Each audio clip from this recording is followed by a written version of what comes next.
লক্ষ্মীর ভান্ডার আরো অনেক মানুষ পেয়েছেন মা বোনেরা। লক্ষ্মীর ভান্ডার সিদ্ধান্ত হয়েছে এখন থেকে যিনি লক্ষ্মীর ভান্ডার পান সারা জীবন পাবেন। আপনাকে আর মনে করতে হবে না যে 60 বছর পর্যন্ত আমি পাবো না, যতদিন বাঁচবেন ততদিন পাবেন, যতদিন থাকবেন ততদিন পাবেন।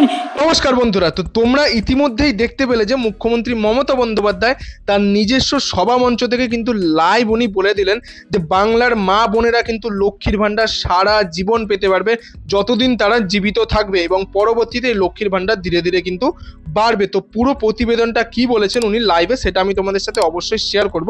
তো তোমরা দেখে নাও। তারপরে কি নিউজ বলে দেওয়া রয়েছে, আজকে একটি নতুন নিউজ প্রকাশিত হয়েছে লক্ষ্মীর ভান্ডার নিয়ে, তো সেটাও আমি তোমাদের সাথে এবার শেয়ার করে দেবো। এ ভান্ডার আমার মা বোনের ভান্ডার, উত্তরোত্তর বৃদ্ধি পাবে, লক্ষ্মীর ভান্ডার বাড়বে। তো তোমরা ইতিমধ্যেই দেখতে পেলে যে মুখ্যমন্ত্রী মমতা বন্দ্যোপাধ্যায় বললো এটা কিন্তু পরবর্তীতে উত্তরোত্তর বাড়বে, মানে এটা পরবর্তীতে লক্ষ্মীর ভান্ডারের টাকা বাড়ানোর একটা সিদ্ধান্ত রয়েছে।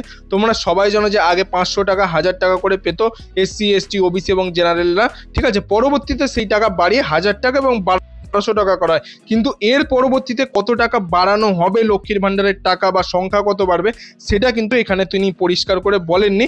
এবং তোমরা সবাই জানো যে ফেব্রুয়ারি মাসে বাজেট রয়েছে, কেন্দ্রীয় সরকারের বাজেট, তারপরে বিধানসভার বাজেট হবে। তো সেটা নিয়ে কি বলেছেন মুখ্যমন্ত্রী মমতা বন্দ্যোপাধ্যায় এবং কবে থেকে এই লক্ষ্মীর ভান্ডারের টাকা বাড়বে সেই নিউজটাও আমি তোমাদের সাথে এবার শেয়ার করে দিই। দেখতে পাচ্ছ যে আমরা এখানে সরাসরি নিউজ বা প্রতিবেদনটা চলে এসেছি যেটা মুখ্যমন্ত্রী ঘোষণা করেছিলেন, তারপরে এই নিউজটি প্রকাশিত হয়েছে যেখানে কি বলে দেওয়া রয়েছে দেখে নাও। সব কিছু ঠিকঠাক থাকলে আগামী ফেব্রুয়ারি মাসের 12 তারিখ থেকে শুরু হতে পারে পশ্চিমবঙ্গ বিধানসভার যে বাজেট অধিবেশন সেটা, কারণ আগে ফেব্রুয়ারি মাসের প্রথমের দিকে হবে তোমার কেন্দ্রীয় সরকারের বাজেট, তারপরে কিন্তু বিধানসভার বাজেট হতে পারে।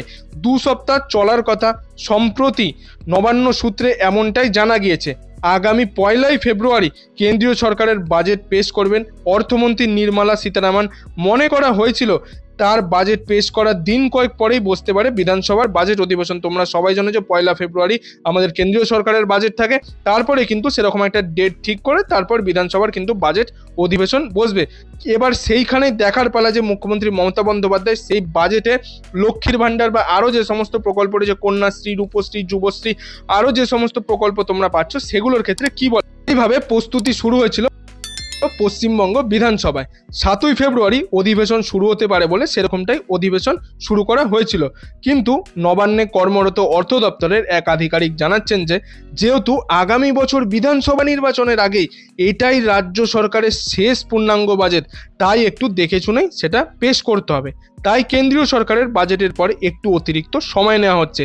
এছাড়া আগামী কয়েক সপ্তাহে মুখ্যমন্ত্রী বেশ কয়েকটি জেলা সফর রয়েছে বলে নবান্ন সূত্রে খবর। তোমরা সবাই জানো যে মুখ্যমন্ত্রী মমতা বন্দ্যোপাধ্যায় জেলাগুলোতে যাচ্ছেন, মানে মালদা গেছেন, আলিপুরদুয়ার, মুর্শিদাবাদ, এই সমস্ত জেলাগুলি উনি সফর করছেন, এবং সেই সফর শেষ করার পর হোক বা বিধানসভা বাজেট অধিবেশন এমনটাই চান মুখ্যমন্ত্রী। তাই সেইভাবেই অর্থ দপ্তর এবং বিধানসভার পারস্পরিক সমন্বয়ের ভিত্তিতে বিধানসভার এই বাজেটটি কিন্তু অধিবেশন শুরু করতে পারে। এবার এখানে বলেছে সব থেকে ইম্পর্টেন্ট জিনিস যেটা, রাজ্য প্রশাসনের একাংশের কথায় এবারের বাজেট অধিবেশন একটু নতুন প্রকল্পের ঘোষণা করতে পারেন বলে মুখ্যমন্ত্রী। কিছু কিছু যে নতুন প্রকল্প, এছাড়াও রূপশ্রী, কন্যাশ্রী, লক্ষ্মীর ভান্ডারের মতো প্রকল্পগুলিতে অতিরিক্ত সংযোজন হতে পারে বলেও নবান্ন সূত্রে খবর। যেটা তোমাদের আগেই বললাম যে রূপশ্রী, কন্যাশ্রী, লক্ষ্মীর ভান্ডার এগুলো সব থেকে মুখ্যমন্ত্রীর হিট প্রকল্প। তো এই প্রকল্পগুলির ক্ষেত্রে উনি কিছু যদি টাকা পয়সা বাড়ান তো বাজেটেই কিন্তু সেটা ঘোষণা করে দেবেন মুখ্যমন্ত্রী মমতা বন্দ্যোপাধ্যায়।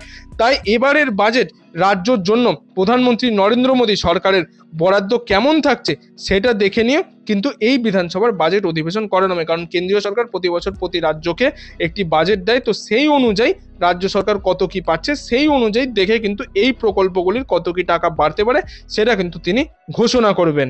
তো এখানে তোমরা দেখতেই পেলে যে মুখ্যমন্ত্রী মমতা বন্দ্যোপাধ্যায় নিজেও কিন্তু বলেছেন যে এই লক্ষ্মীর ভান্ডারের টাকা পরবর্তীতে বাড়তে পারে, লক্ষ্মীর ভান্ডার বাড়বে, ঠিক আছে। কিন্তু বাংলার মা বোনেরা প্রতি মাসে এই যে 1000 টাকা 1200 টাকা করে পাচ্ছে, এটা কিন্তু তারা 60 বছর পর্যন্ত নয়, সারা জীবন তারা পাবে। যতদিন তারা বেঁচে থাকবে, জীবিত থাকবে, তারা কিন্তু সারা জীবন বাংলার মা বোনেরা এই লক্ষ্মীর ভান্ডারের টাকা কিন্তু পেতে পারবে।